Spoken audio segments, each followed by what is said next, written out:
I will just in few minutes before Dr. Khaja address the issue, the principle of translation of the Quran itself. Did it cruise easily as we think that people learned the Quran and then started to translate it, or what? What kind of debate was aroused by the idea? And as everything we have been addressing in this course, we will notice and know that there was always more than one opinion about taking any step. So even up till now, if you read, you will read certain opinions that say no one should translate the Quran.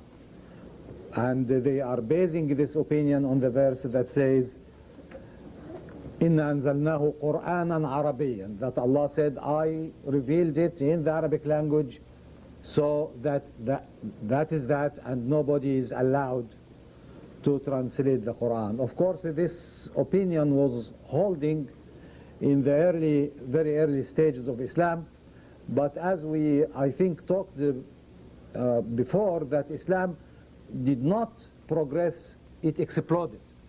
Within a very short period of time, millions and millions of people who were not Arabic speaking came to Islam. A good part of them, their language was Arabanized.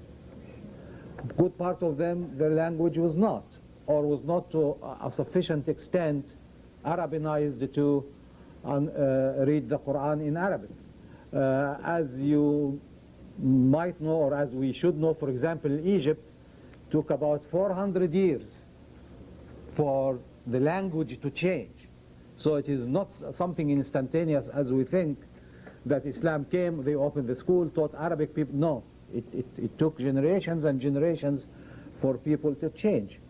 In certain areas this didn't happen. In Iraq it happened, in Iran it did not, and so on and so forth. So this was one of the debates that was settled by the realities. The reality became as such that there are millions and millions of people who needed a translation. Then there were those who appreciated and accepted the principle of translation as a valid principle, like Imam Abu Hanifa and the others, who said no, the Quran, the idea is to be understood, and if it is not understood, then it will be just vibrating sound, and this is not enough. Then the middle school that is existing and actually prevailed, that said we are translating the meaning of the Quran. In other words, the Quran itself is untranslatable. It is in Arabic language. It is in that particular style. It should always be there. People should try, like any great text, people should try to know the original language of the text so that they can understand the text. But nonetheless, the meaning of the text should be translated. And then there was a movement of translation that the two speakers this week and next week will be addressing. Maybe we should notice that the first translations, the earliest translations that you will see were translated by people who translated the Quran to defy it, to attack it. They were neither Muslims, nor were they academic people who look at the things with objectivity. They were translating with that intent in mind, and with that intention they wanted to destroy it.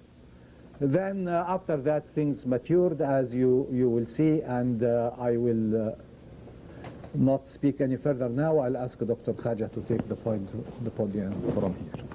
I think you know Dr. Khaja. He's one of the early guards of this center and the board for a long time, and also he is running the IIS Islam program.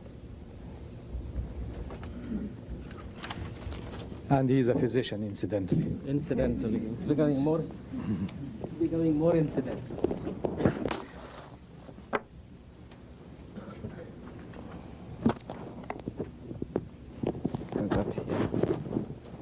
Bismillah ar-Rahman ar-Rahim. Assalamu alaikum. Can everyone hear me from at the back? Yes. All right, I think the topic that I have been assigned to now is to discuss the Qur'an and its translations.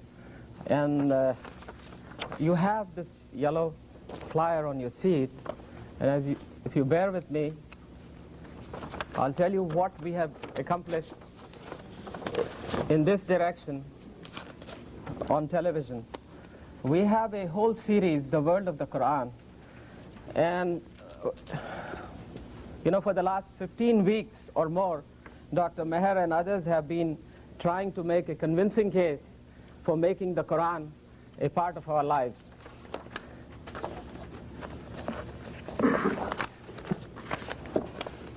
We have covered a lot of ground, and I'm not going to cover any of it. My issue is to discuss the translation. But before I do that, and we will show you some videos as we go along to tell you what we have done. This whole series is incidentally very, very complementary to what you have heard for the last 15 weeks. It covers entirely the same ground and the same perspective that Dr. Meher and others have been trying to build for us here.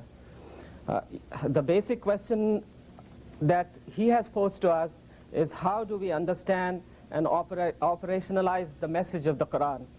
Especially for those of us who are non-Arabs, that includes me, and some of the Arabs who do seem to understand and yet are unable to get the message of the Qur'an properly understood so that they could infuse it in their lives and enrich it. We have a problem. For too long now, there has been a status quo, and Dr. Meher has covered adequately and very aptly all the factors, including the factor of intimidation, which keeps us from using the Qur'an for anything else except its ceremonial use. So this is the challenge we have. How do we demystify the Qur'an? How do we make it practical for us to make it as a part of our operating manual? And unless we sort of discuss these questions amongst ourselves at this point, these tragic circumstances that we complain about as happening to Muslims all over the world and blame others will continue to happen to us. I think this is the challenge. And what we did 10 years, or almost 10 years back, when we started with IIS, or Islamic Information Service, that is right here in the Islamic Center. The studio was upstairs. Myself, Dr. Hathout, and Dr. Alfi, and a few others discussed this whole question of how do we really get to the message of the Qur'an and make it more acceptable, more accessible, more understandable by those of us who who are disadvantaged in not knowing Arabic.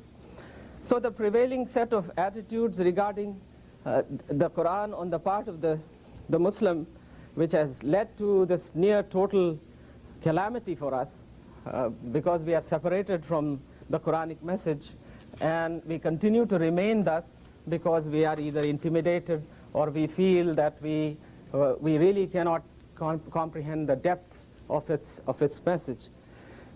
In this mistaken belief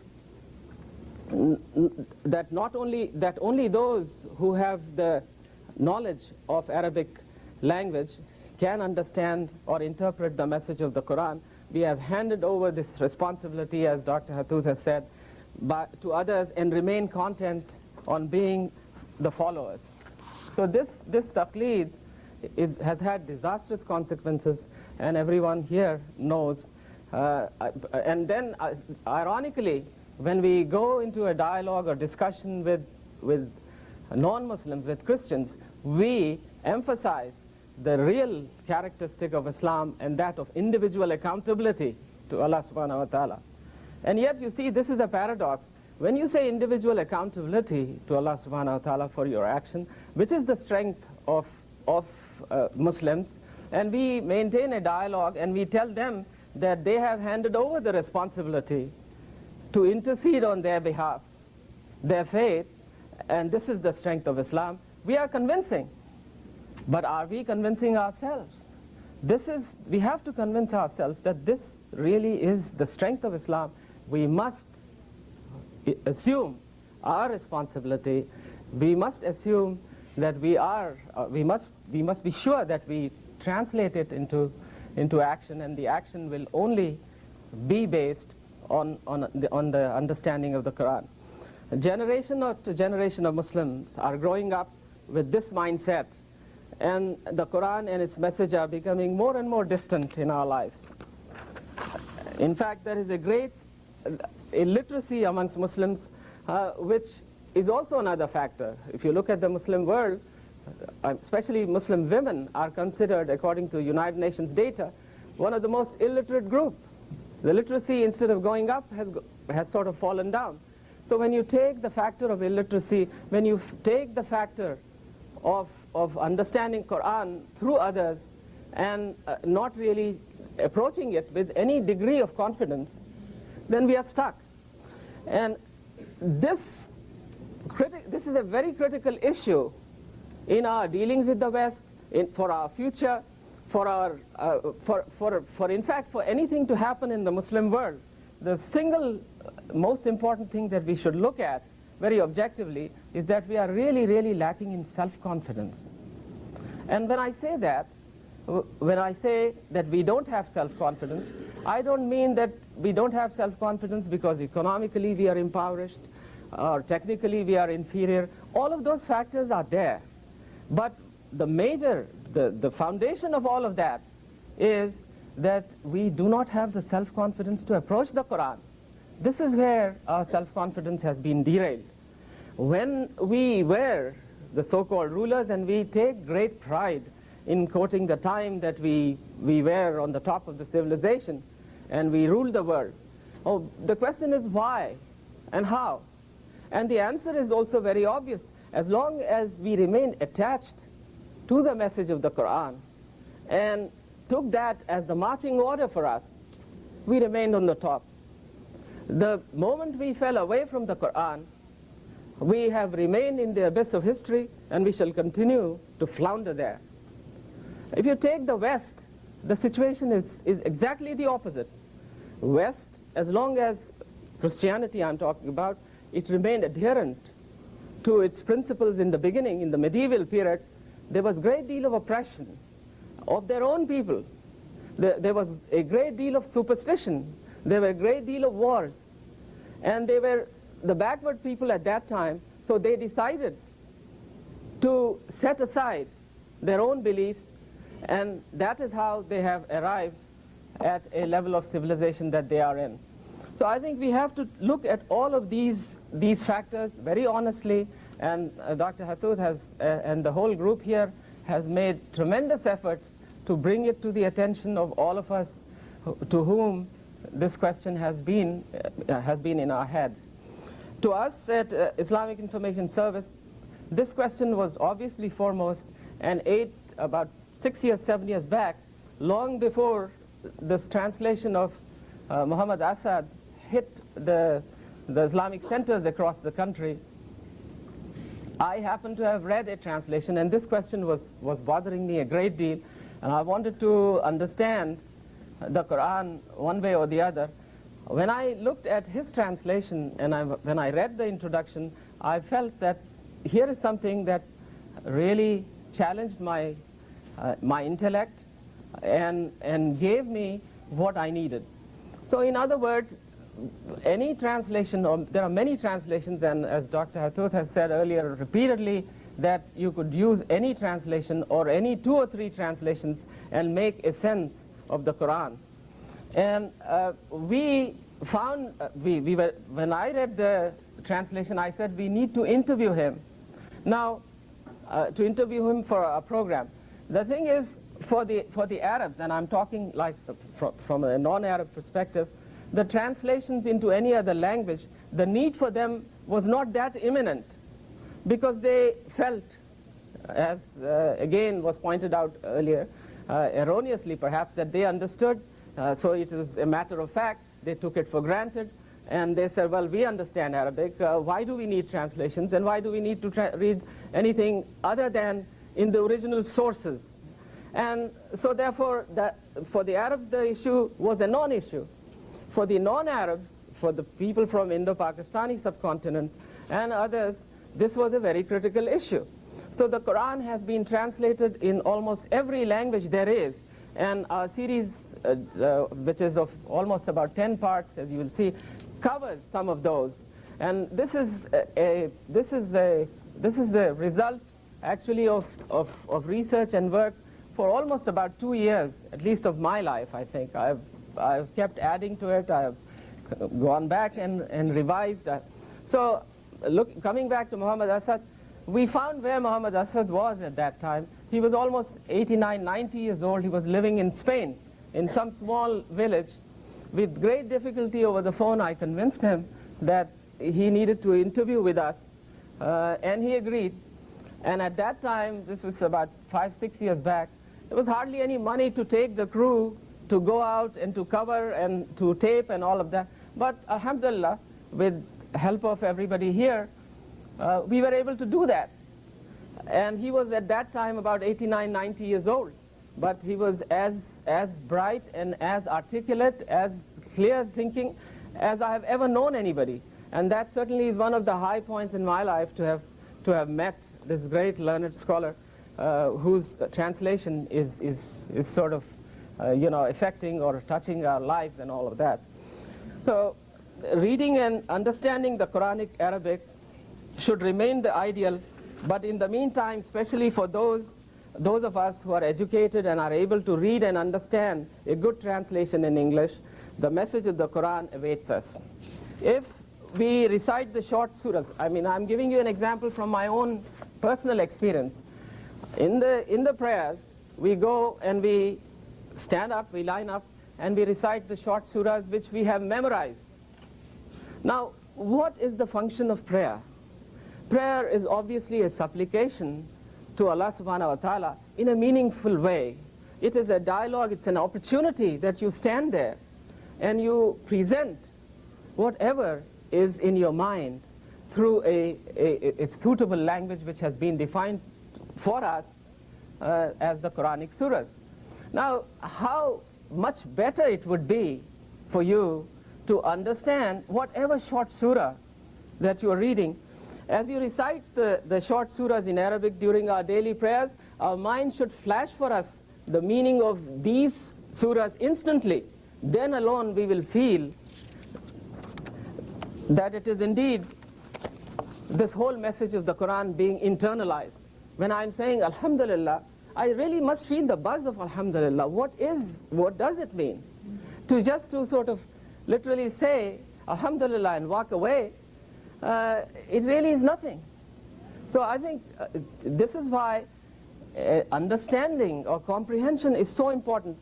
And when you internalize the message of the Quran, or the message that Allah subhanahu wa ta'ala has left for us, only after you have internalized the message to some degree, then the next step of operationalizing is not only logical, but it would become easy.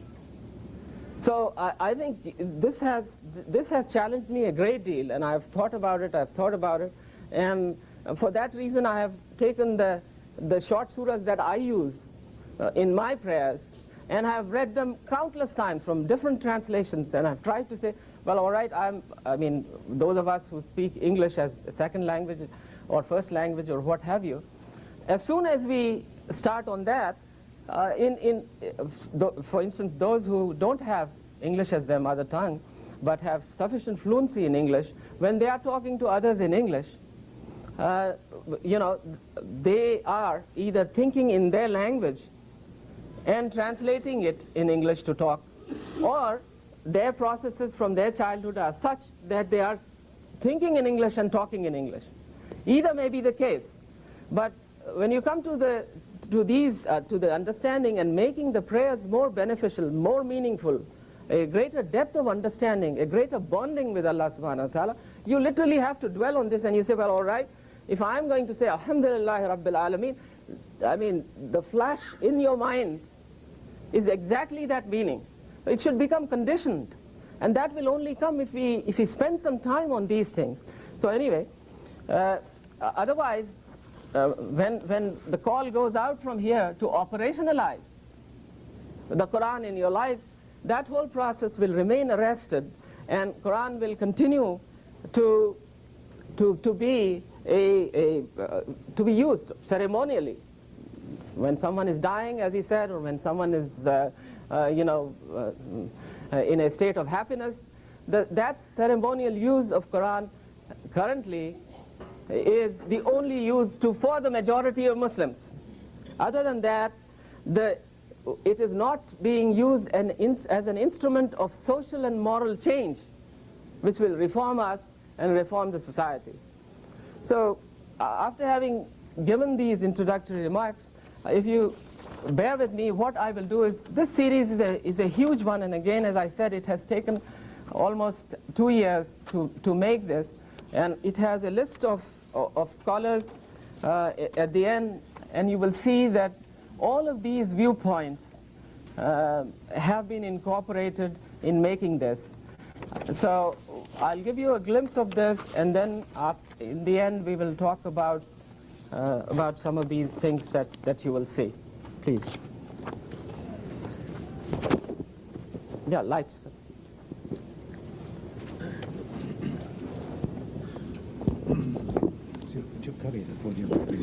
Okay. Just a second. Let's have the lights back for a minute.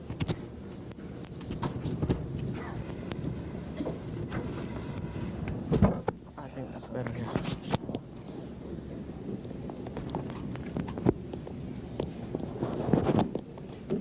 You'll see in the first video, you will just see the opening of the whole series, and then the series goes through all the other parts that you see on the yellow sheet, and then we'll go directly to the translations.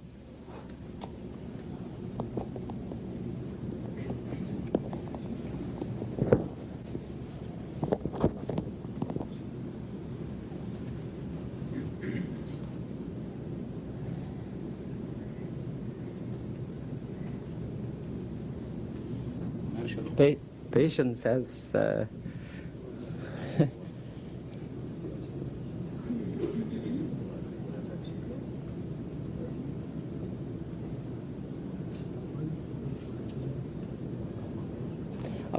in doing this series, incidentally, just before we get started, in doing this series, what we did also, I had the Islamic Information Service call the libraries in the area to find out what translations they had. And we called 4 or 5 libraries, and the interesting thing that we came to know is that a lot of them, or many of them, didn't have any Quran at all. And those who had the translations had 2 translations, one of them, Yusuf Ali, the other one by Muhammad Zafarullah Khan from Pakistan, who's a Qadiani. And I'll tell you more about that a little bit later. Of art, and inspires a sense of awe and majesty. But above all, it inspires that irreducible attitude of the mind called faith, which is both captivating and demanding. Indeed, the answer to the most perplexing questions about the why, what, and where of our existence and the whole creation rests on faith. A faith that is not blind, but rooted in the consideration of whether this entire universe, so vast, complex, and yet organized and functioning the way it is, could be due to pure chance, or whether it points to a purposeful creator. Yeah. With that tape is the introduction as far as the whole series is, and we felt that any translation of the Quran will, whether video or written in a book form, is really incomplete without focusing on the life of the Prophet himself, because the Quran is inextricably entwined with the Prophet's life. So this first episode really covered more or less the salient parts of the Prophet's life. And let's go on, please.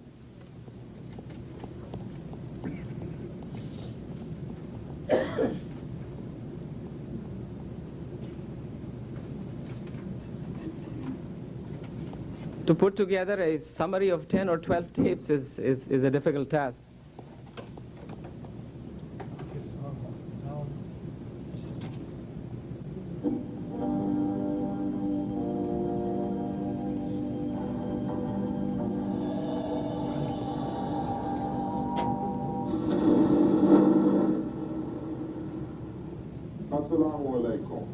welcome to Islam. In this continuing series, we have been trying to explore the world of the Qur'an. We began by first looking at how the Qur'an was revealed to the Prophet Muhammad, peace and blessings be upon him, over a 23-year period in the 7th century AD, and how it was compiled and formulated into its present form. In our subsequent programs, we have been trying to deal with the major themes of the Qur'an in order to understand the meaning and relevance of its message. Our programs so far have dealt with what God reveals himself to be in the Qur'an, and also what the Qur'an says about man, his creation, and his descent to his earthly abode, his nature, and his destiny. In today's program, we shall continue to look at man, but we will focus on what the Qur'an says about man's role in the society.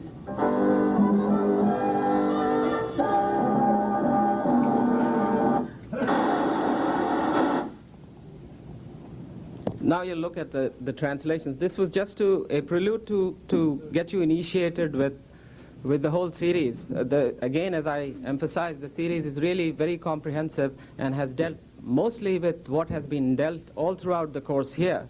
So it would only supplement your understanding. I mean, if you complemented it with the audio tapes of the course and look at this whole series, I assure you that it will bring about some sort of a conceptual understanding. Go ahead.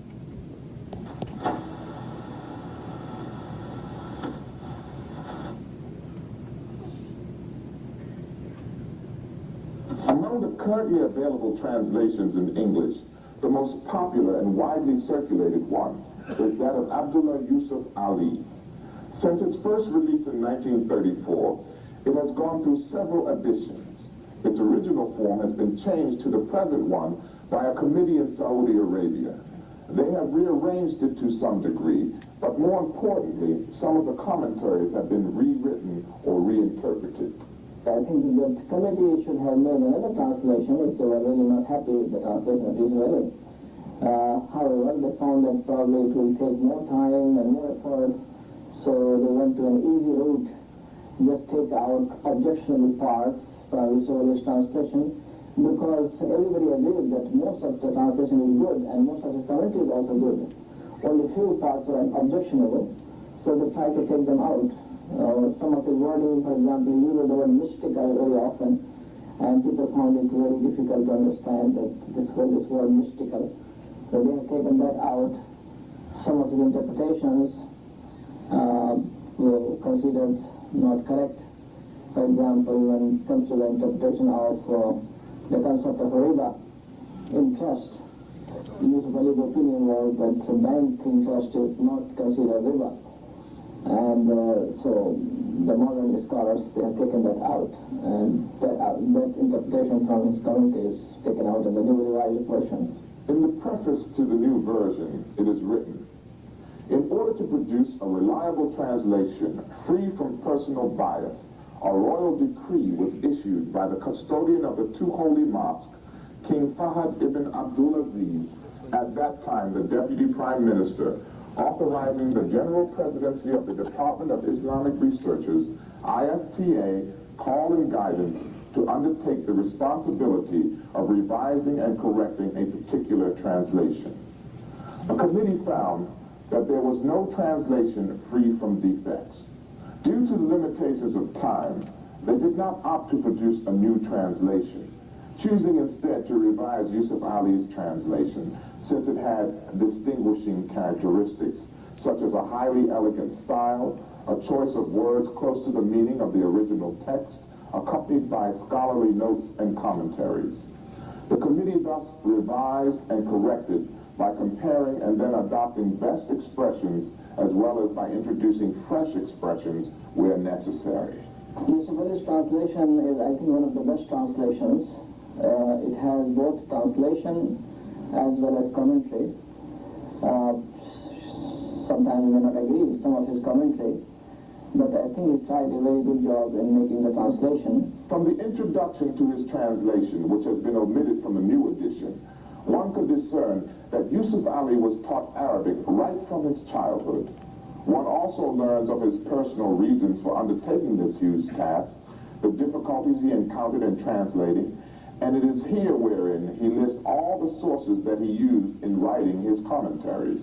In the preface of his translation, Yusuf Ali writes, "In translating the text, I have aired no views of my own, but followed the received commentators. Where they differ among themselves, I have had to choose what appeared to me to be the most reasonable opinion from all viewpoints." I believe that Yusuf Ali also he tried to reach accuracy with best of his knowledge of English to make it as beautiful as possible. But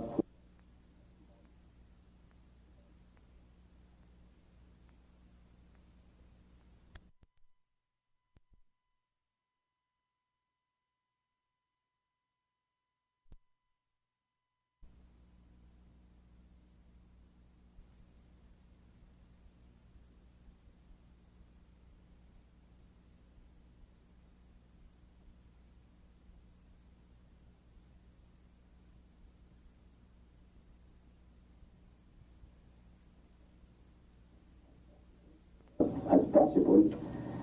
But I believe that after certain time and after addressing people who are more familiar with English, and after going to the people who are not just knowing English as a second language or something, it lost its value, because many people whose first language, whose mother tongue is English, cannot follow Yusuf Ali, especially when he wants to be accurate in following the Quranic text. The person who is not a Muslim and wants to know is not so patient. And if you wanted to attract him or her, you have to try to keep on the beauty of the style as possible. Any classic text loses something in translation into any other language. Shakespeare or Homer are not the same when read in other languages. It is generally agreed that it is an even more difficult, if not impossible, task to render the Quran from Arabic into any other language without losing some of its beauty and meaning. Consequently, every translation has some flaws and has drawn criticism. Yusuf Ali's translation, thus, is no exception. Criticism has ranged from using antiquated forms of English to misinterpretation of some of the Quranic Arabic. The problem that people now they face with this translation, this language is very archaic. Old English that he uses, almost like King James version of the Bible, the same type of English, down and dine and be and all of these things. So this style, sometimes our youth and people who are not used to that kind of language, they find it very difficult to grasp and understand. But I think it's one of the good translations, and we may not agree with everything that he did, because this is the problem with all translations.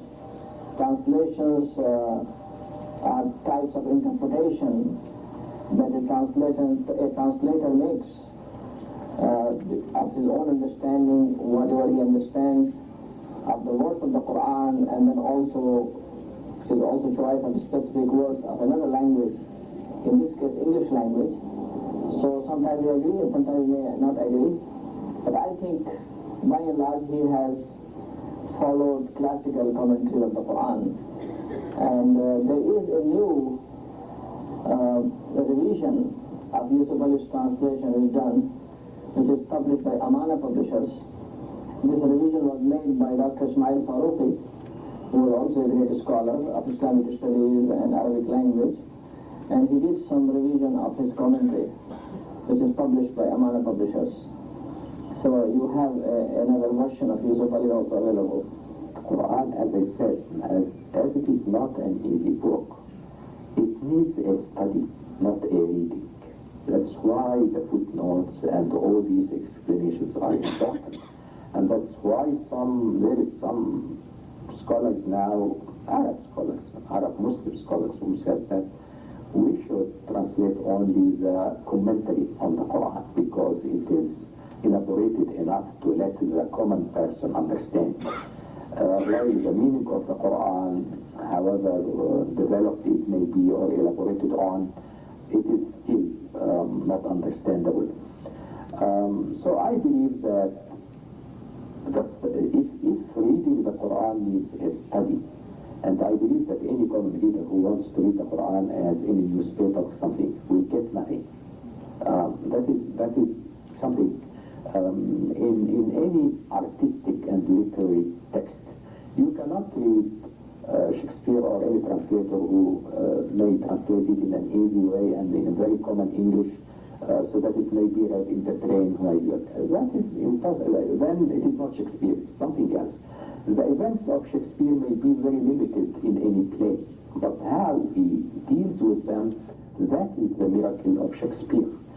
If you analyze the Quran and the meanings of the Quran to 1, 2, 3, 4, 5, then it is very easy to be expressed, but it is not the Quran. So I believe that according to this, the footnotes and some effort in trying to maintain the beauty and to attract the reader and mastering English is very important. And I can't say that Yusuf Ali in this time, since decades and so on, had in mind that he would attract the English reader or the educated English person. Because one of the things also that you cannot, the uneducated person whose mother tongue is English may not be interested to read the Quran. It is the sophisticated people, the educated people. So the style is very important. Yusuf Ali writes regarding his own translation, it may be asked, is there any need for a fresh English translation? To those who ask this question, I commend a careful consideration of the facts which I have set out in my note on translations. After they have read it, I would invite them to take any particular passage in part 1, say Surah number 2, ayah number 74, or Surah number 2, ayah number 102, or Surah number 2, ayah number 164 in the second part, and compare it with any previous version they choose.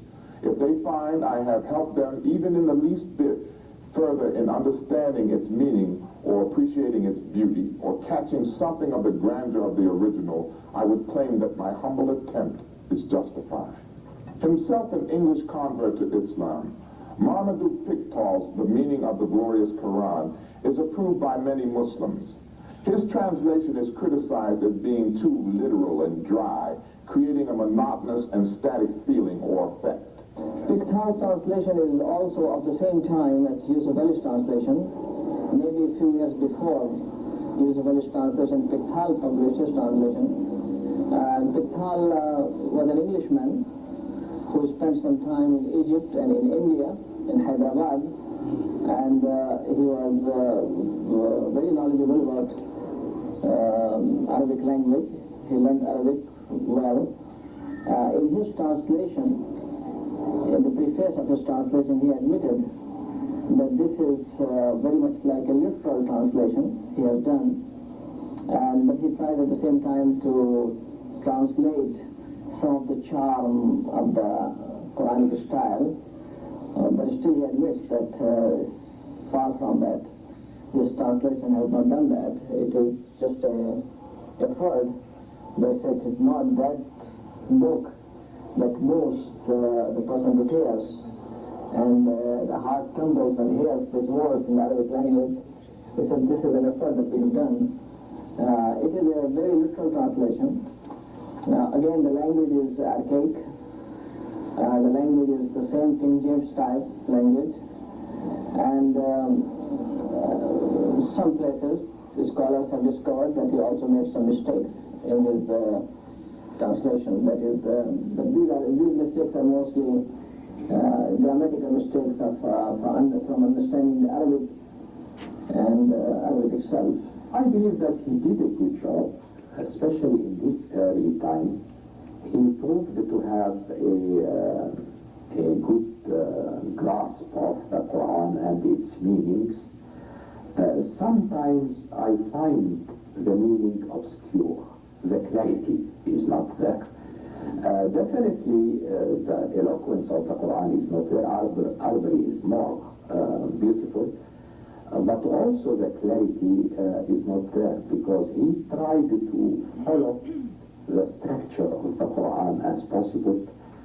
And as it is said that every writer and every poet has his own constructive way, has his own way of putting this brick over this brick or beside this brick or something like this. Trying to follow the Quranic structure blindly, or just to keep the sacred way and the divine way of expression, may let the meaning in the language to which the Quran is translated sometimes very obscure, especially in the long verses and in the legal verses.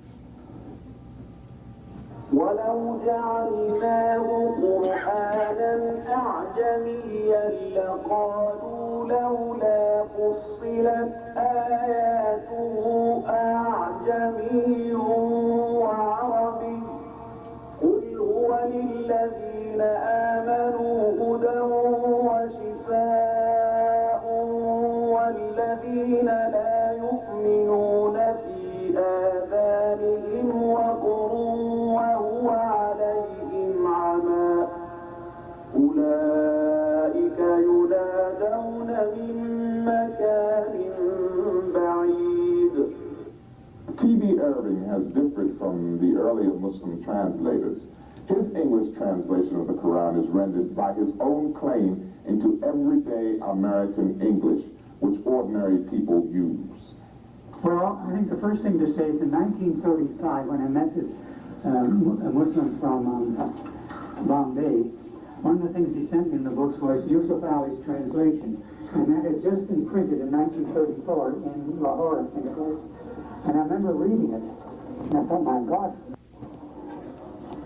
all these Anglican clergymen made it more clear. So one of the things I felt, the footnotes were fairly good. The Arabic on the right-hand side, a beginner couldn't read it. It had to be fancy, so it wasn't for me. So I had this feeling that I wanted to get this into good English. Well, then I got a Fulbright. I was at Minnesota at the time. I got a Fulbright to Baghdad. I think we should stop this here, and then we'll go back into it.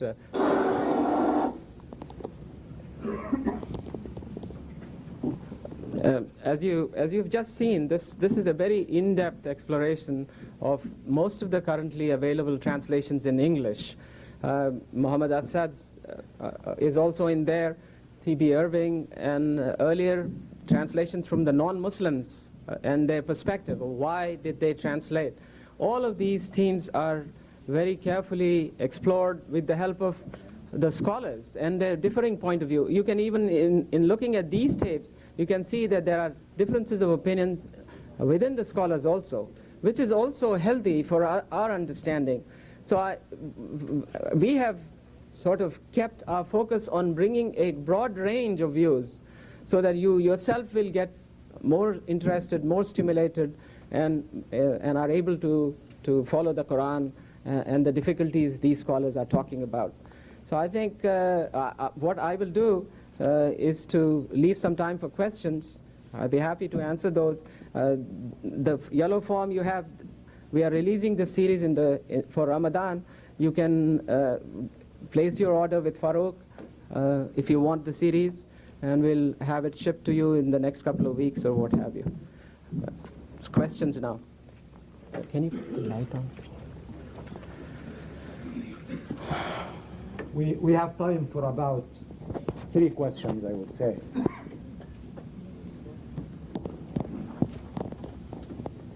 Oh, I think that's nice too. That's great. He convinced me.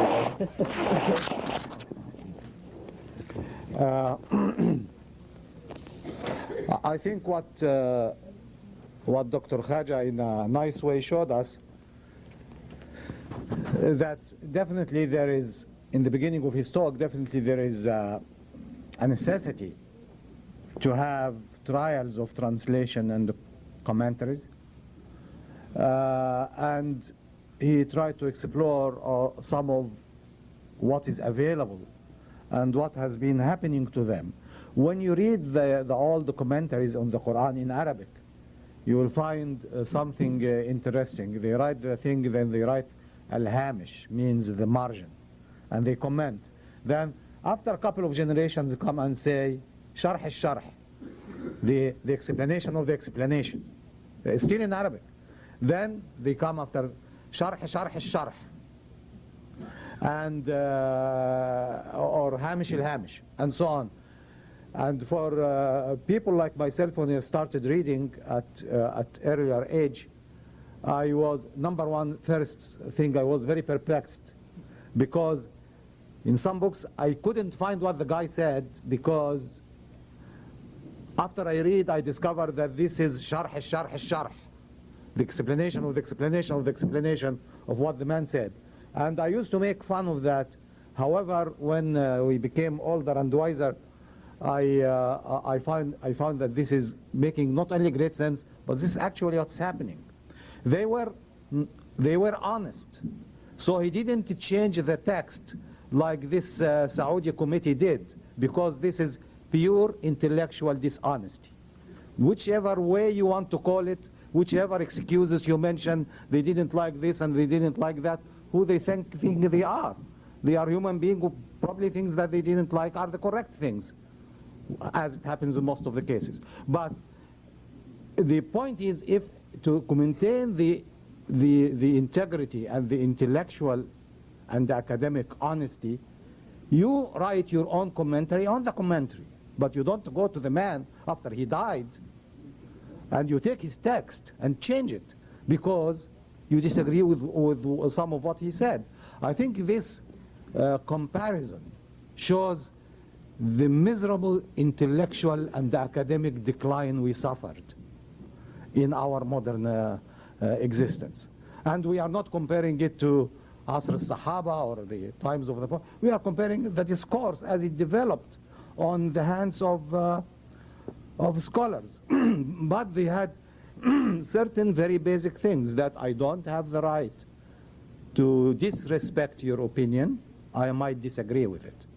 I don't have the right to kill it. I have the right to say, I believe that it is right or wrong. And as Imam Shafi'i used to say, he is wrong with the probability of being right, I am right with the probability of being wrong. And so they put things together. Next week, inshallah, Dr. Aslam Abdullah will talk about the translators themselves, the authors, in some great detail. And but I think this is a very valuable addition, because we can talk about the Quran from here until next year, but in reality, when you walk out of here, the majority of you are reading translations. So we should understand the limitations and the potentials in these translations.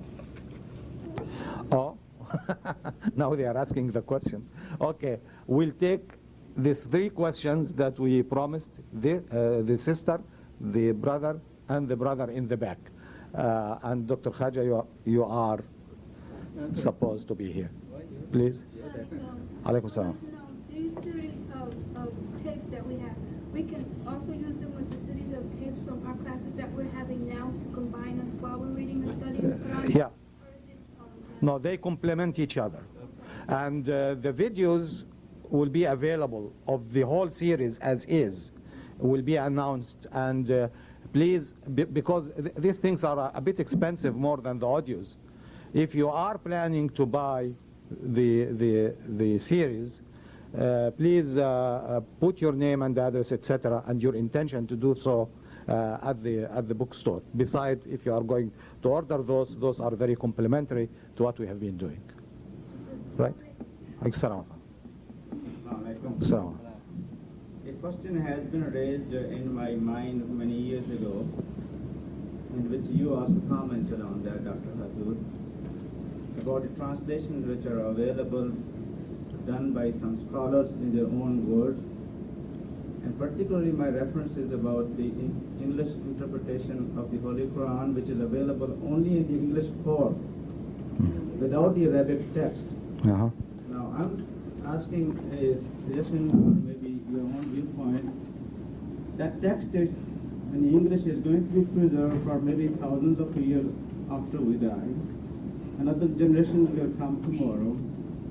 And maybe that's the only copy which is available in that particular era of those people. I see your concern. Yeah. Now, they are going to interpret that further, and maybe they are going to change that translation, which is not the original Qur'an. Should we encourage this kind of interpretation in English translation or not? Yes, I see your point. You want to answer? Yes, I think this is the exact question. When you saw T.B. Irving on the tape, T.B. Irving, he claims to have his first American translation, not an English translation. He emphasizes on that difference. And during the discussion with him, I said, well, your translation has not laid down the Quran next to the, in Arabic, next to your own English translation. And to me, and you're calling this the Quran, and I said, I have great difficulty accepting this. Earlier, when I first interviewed him several years back, he was quite emphatic about keeping it. But during the subsequent years, he has sort of changed, and he has relented, and he now has to answer the question, no, this is a translation by N.J. Dawood. This is all English, and there's no Arabic in it. N.J. Dawood is a Moroccan Jew who lives in London. His translation is excellent. He has translated it and put it in a chronological order, not the usual order that you see. And it doesn't have any Arabic. So you really cannot call them the Quran. You can just call them what they are, the meaning of the Quran, the translation of the Quran, the message of the Quran, any of these things. But that difficulty is already accepted by a number of people, including you. Again, those should not be called the Quran. That's certain. Number two, I personally vehemently oppose having a text in English without being juxtaposed by the Arabic text. This is the only thing left for us to hold tightly to. And if we let go, things will be messed up. I think last week I talked rather emotionally about how negligent we are on the issue of teaching ourselves the Quranic language as institutions and as individuals, and I repeat that again, and I really call on the Islamic Center to take this issue as a very serious issue. We are not very aware of it because it is not a rapid return kind of investment. It is it's a long-term investment, but it is necessary though. Without it, eventually we will be bankruptcy. The last question, were you the one? Yes. Oh, good. Well, first of all, let me congratulate you and thank you for this wonderful effort. Thank you very much. About the non-Muslim translators, did you actually go into that in this series? Is it part of your tapes?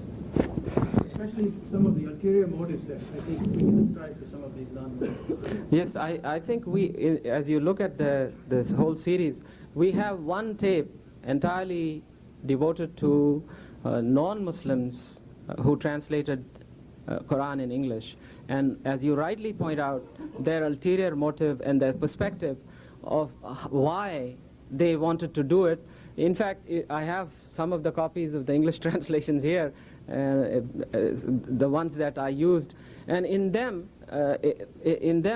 by just reading a few pages of the introduction, you can very easily see what this person is trying to do. If it's George Sale or Rodwell or any of these people who did this out of missionary zeal and out of so-called towards at the height of the colonial era as superior race which was trying to teach us all inferiors and judge our cultures in an anthropological sense.